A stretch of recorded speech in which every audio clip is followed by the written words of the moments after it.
ونستغفره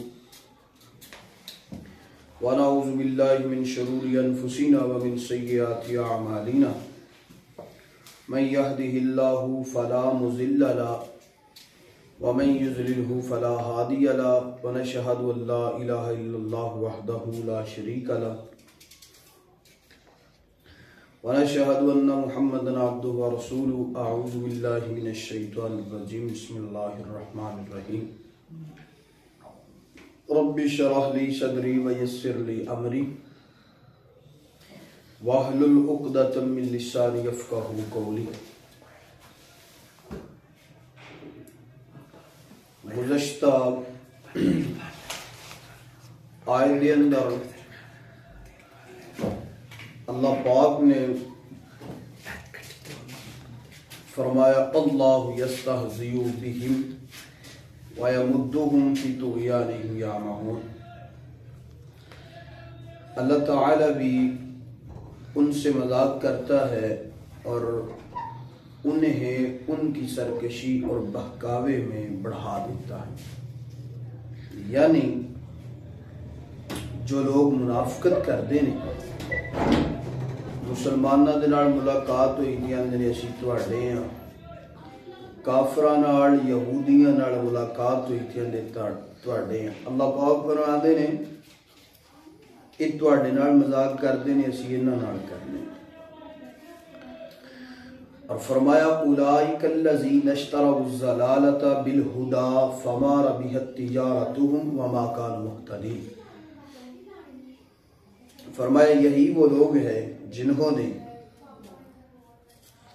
ہدایت کے بدلے گمراہی کو خریدا، فما ربحت تجارتہم وما کانوا مہتدین، اور ان کی تجارت نے بھی ان کو فائدہ نہیں دیا، وما کانوا مہتدین، اور ہدایت والے بھی نہیں ہوئے۔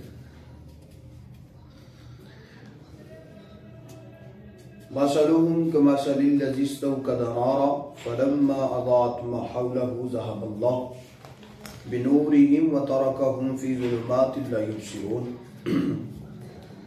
اللہ تبارک و تعالی اس آیت کے اندر ایک مثال دے کے سمجھا رہے ہیں۔ ان کی مثال اس شخص کی طرح ہے جس نے آگ جلائی، ذهب اللہ، تو لے گیا اللہ بنورہم، نور کو، روشنی کو، وترکہم فی ظلمات لا یبصرون، اور ان کو اندھیروں میں چھوڑ دیا۔ یعنی اللہ پاک فرمانے نے کہ انہاں دی مثال انج دی ہے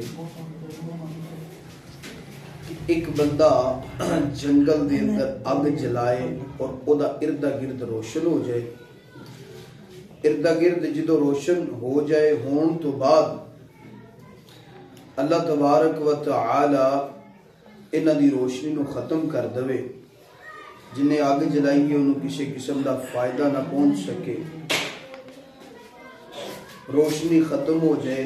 یعنی کہ ایمان دے قریب آئے نے، میرے نبی کریم صلی اللہ علیہ وسلم دے قریب آئے نے، مگر ایمان دی دولت نال مالا مال نہیں ہو سکے۔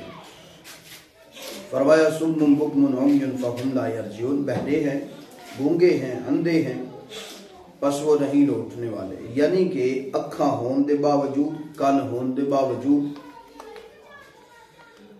اور زبان ہون دے باوجود، کان نے حق سندے نے، حق ویندے نے، مگر زبان تو اقرار نہیں کردے۔ فرمایا کہ جڑے ایسے لوگ نے، زبان بھی ہے، اکھاں بھی ہے، کان بھی ہے، انہاں نو گونگے، بہرے، انے کیوں کیا گیا؟ جڑا بندہ قرآن اور حدیث دے ہندیاں، شریعت جو بھی نبی تے شریعت اللہ پاک نے اتاری او دے ہندیاں جڑا عمل نہیں کرتا، او دی مثال ہے۔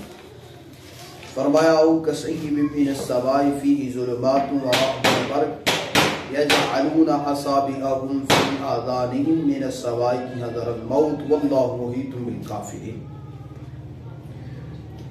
یا آسمانی برسات کی طرح جس میں اندھیریاں اور گرج اور بجلی ہو، موت کے ڈر کے کڑاکے کی وجہ سے اپنی انگلیاں اپنے کانوں میں ڈال لیتے ہیں، اور اللہ پاک کافروں کو گھیرنے والا ہے۔ یعنی کہ اللہ پاک فرماندے نے کہ ایسے لوگوں ڈرنا چاہیے انہاں تے آسمان تو کوئی نہ کوئی آفت جڑی ہے وہ نازل نہ ہو جائے. اور فرمایا من السماء کی حضر الموت واللہ محیط بالکافرین، اللہ پاک کافرانو گھیرنے والا ہے، پکڑنے والا. یکاد البرق یخطف ابصارہم، قریب ہے کہ بجلی اچک لے ابصارہم، ان کی آنکھیں.